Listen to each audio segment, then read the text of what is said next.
Breaking news tonight as we learn new details on Iran's missile attack on a U.S. airbase in Qatar. You're watching 10 Tampa Bay at 6. I'm Courtney Robinson. And I'm Dave Wagner. Within the last hour, officials in Qatar confirmed Iran fired 19 missiles, with one of them hitting the Al Udeid air base. It is the largest U.S. military base in the Middle East. A U.S. defense official says there have been no reports of U.S. casualties. The attack came in retaliation for U.S. strikes on 3 key Iranian nuclear sites over the weekend. Diplomatic sources tell CBS News it was expected and calibrated.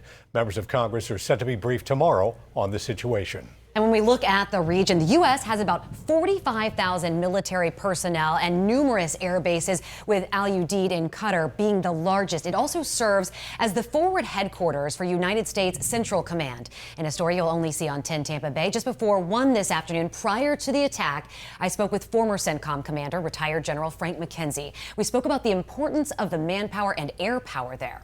The problem with Al Udeid is it's very close to Iran.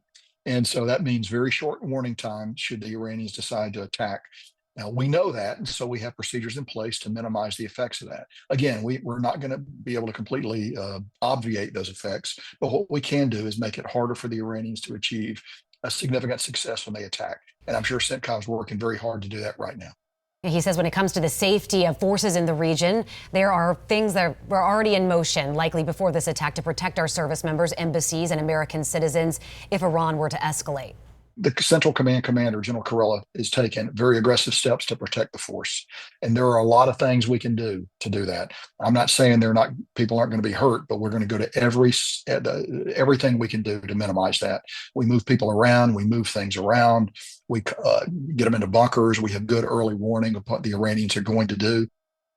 As for here in Tampa, McKenzie says MacDill Air Force Base is one of the safest places in the world. Keep in mind, nothing in terms of direct impact on the region will come from MacDill.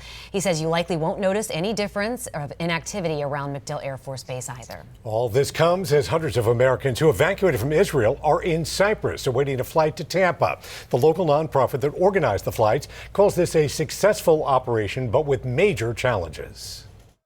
Pretty significant missile attack. A pretty significant missile attack right in the middle of it.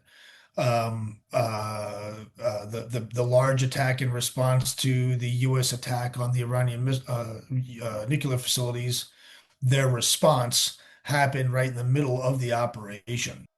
Brian Stern with Gray Bull Rescue says more than 200 people are on this flight under the care of the Florida Department of Emergency Management. No word on when that flight will make its way to the U.S.